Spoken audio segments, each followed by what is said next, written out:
오늘의 말씀은 로마서 16장 21절에서 27절까지 말씀입니다.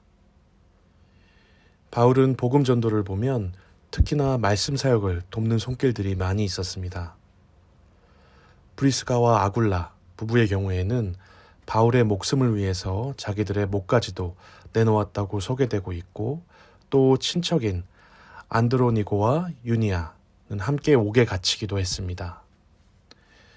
오늘 본문에서는 고린도에서 함께 사역하고 있던 8명의 동역자에 대해서 소개하고 있는데, 이 디모데의 경우에는 사도 바울이 고린도 후서, 빌립보서, 골로새서, 데살로니가 후서, 빌레몬서를 기록할 때 함께 사역자의 이름을 올릴 정도로 복음을 위해서 많은 수고를 아끼지 않았던 인물입니다.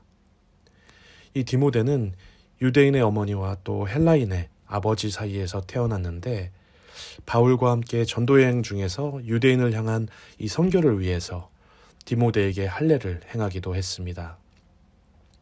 이러한 디모데를 사도 바울은 동역자로 표현하고 있습니다. 단순히 함께 일을 하고 있는 이런 동료가 아니라 같은 방향성, 그리고 같은 생각으로 같은 곳을 향해 나아가면서 또 같은 신앙을 가진 동역자로 디모데를 소개하고 있습니다. 이 당시 바울과 이 디모데는 아버지와 아들만큼 나이 차가 큼에도 불구하고 이 디모데를 나의 동역자로 부르고 있는데, 이처럼 그리스도 안에서 동역은 나이의 차이와는 상관이 없이 또 남녀노소 구분이 없이 동역자가 될 수 있어야만 합니다.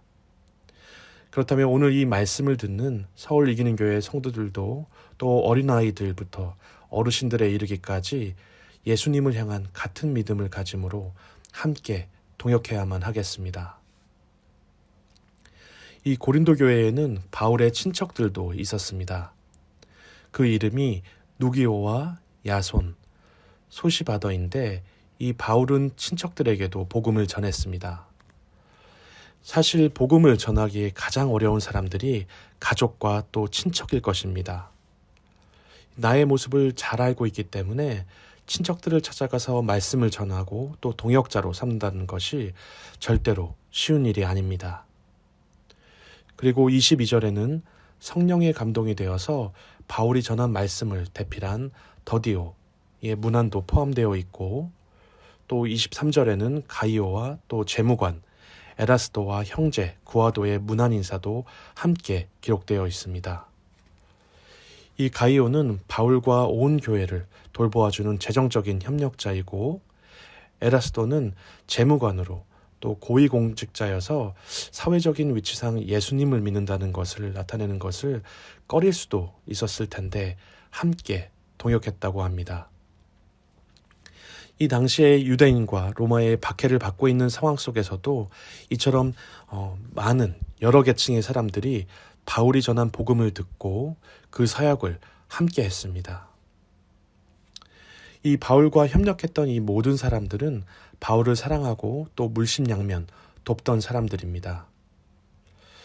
이 바울이 예수 그리스도의 이 사도로 부르심을 받고 또 어떻게 그 사역을 잘 할 수 있었는가 생각해 보면 이렇게 많은 동역자들이 있었기 때문입니다. 그냥 재정적으로만 도왔던 것이 아니라 바울을 통해서 선포되는 이 복음을 받아들이고 예수님을 믿음으로 하나님의 하시는 그 일을 따라 바울의 사역에 동역했습니다. 그렇다면 이 바울은 어떻게 이 수많은 동역자를 얻을 수 있었겠습니까? 이 바울에게는 복음의 능력이 있었기 때문입니다. 주위 사람들이 바울을 통해서 예수님을 알게 되었고 또 그 말씀을 들었고 말씀을 통해서 예수님을 만났기 때문입니다. 그렇기 때문에 자신의 전 재산과 이런 목숨을 내어놓고 바울의 사역을 함께 동역할 수 있었습니다. 우리가 배우고 있는 것처럼 사람을 얻는다는 것은 우리의 성격이나 카리스마로 되는 것이 아니라 우리 안에 있는 예수 그리스도를 믿는 믿음으로 복음의 비밀을 가진 자가 되어야만 이 사도 바울처럼 사람을 얻을 수 있습니다. 우리도 또한 배운 말씀처럼 이 교회 안에서 동역자로 협력하고 한 지체로 협력해서 하나의 몸으로 살아가야만 하겠습니다. 25절을 보겠습니다. 나의 복음과 예수 그리스도를 전파함은 영세 전부터 감추어졌다가, 여기서 이야기하는 나의 복음은 바울의 복음이 아니라 또 사도로서 전하는 예수 그리스도를 전파하는 내용입니다.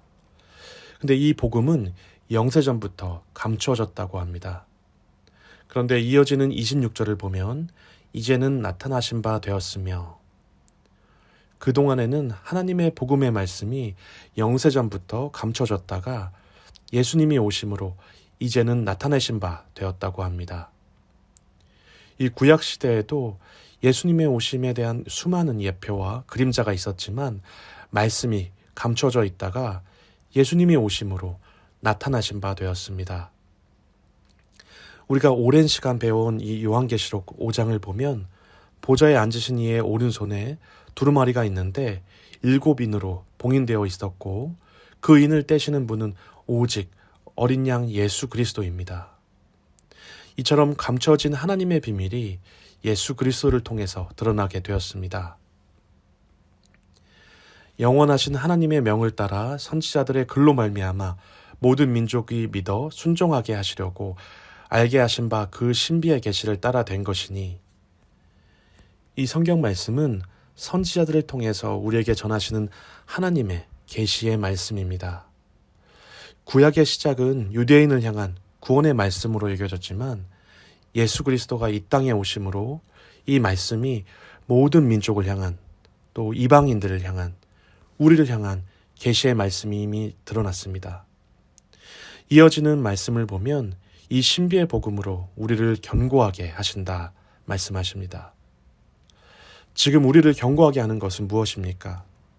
우리의 학벌, 재산, 유산이나 노후 준비, 이러한 것이 아니라 우리를 향한 구원의 말씀을 듣고 또 우리가 그 말씀을 믿음으로 이 세상을 이기게 하신다 말씀하십니다. 이 복음은 하나님의 능력입니다.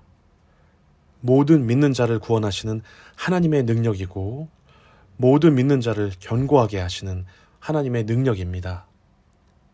이 복음은 구원을 시작하실 뿐만 아니라 구원을 끝까지 견고하게 지키시고 완성하시는 하나님의 능력입니다. 또 복음은 무엇입니까? 예수 그리스도로 말미암은 것입니다. 이 복음은 하나님의 지혜입니다. 복음은 하나님이 지혜 가운데 예수 그리스도를 통해서 이루신 일입니다. 그리스도의 십자가로 말미암아 누구든지 믿음으로 의롭게 되는 하나님의 지혜입니다. 또 이 믿음은 하나님의 말씀에 대한 순종으로 나타나게 되어 있습니다. 예수님이 이 땅에서 죽기까지 순종하셔서 이기신 것처럼 우리도 이 신비의 복음을 듣고 예수 그리스도를 말미암아 예수 그리스도를 통해서 내 모습은 가려지고 하나님의 뜻과 하나님의 말씀만 나타나게 됩니다. 우리가 하는 모든 일의 궁극적인 목적은 하나님의 영광입니다. 우리가 할 일은 하나님께 영광을 올리는 것인데, 또 예수 그리스도를 따라서 순종해서 살아감으로 하나님께 영광을 올릴 수 있습니다. 우리가 먹든지 마시든지 하나님의 영광을 위해서만 해야만 합니다.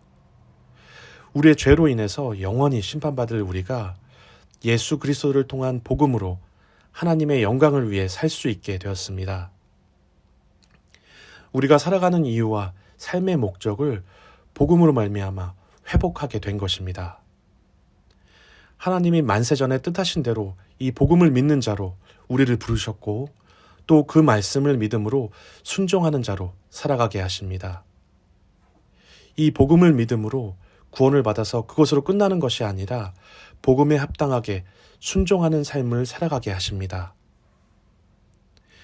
우리에게 주신 이 은혜를 기억하면서 그 은혜 안에서 살아가는 것으로 그치지 말고 은혜를 영광으로 이어가야만 합니다. 우리가 예수 그리스도의 은혜를 알면 알수록, 큰 사랑을 경험하면 할수록 그 은혜는 우리를 순종하는 삶으로 하나님께 영광 돌리게 될 것입니다. 그렇게 은혜를 누리는 하나님의 자녀로, 또 계속해서 복음의 능력을 경험하는 자녀로 오직 하나님께 영광 돌리는 서울 이기는 교회 성도가, 하나님의 자녀가 되기를 소원합니다. 기도하겠습니다. 하나님 아버지 감사합니다. 영세전에 감추어진 이 복음의 말씀을 우리에게 주심으로 하나님을 믿게 하시니 우리가 듣고 배운 이 복음의 말씀을 깨달아 알게 하셔서 믿음으로 순종하며 살아가게 하옵소서. 오늘 배운 말씀처럼 이 복음의 비밀을 소유한 우리들이 함께 동역하여 우리의 삶으로 예수 그리스도를 전파하는 믿음의 동역자들이 되게 하셔서 하나님의 몸된 이 교회를 세워나가는 성도들이 되게 하옵소서. 감사드리며 예수 그리스도의 이름으로 기도드립니다. 아멘.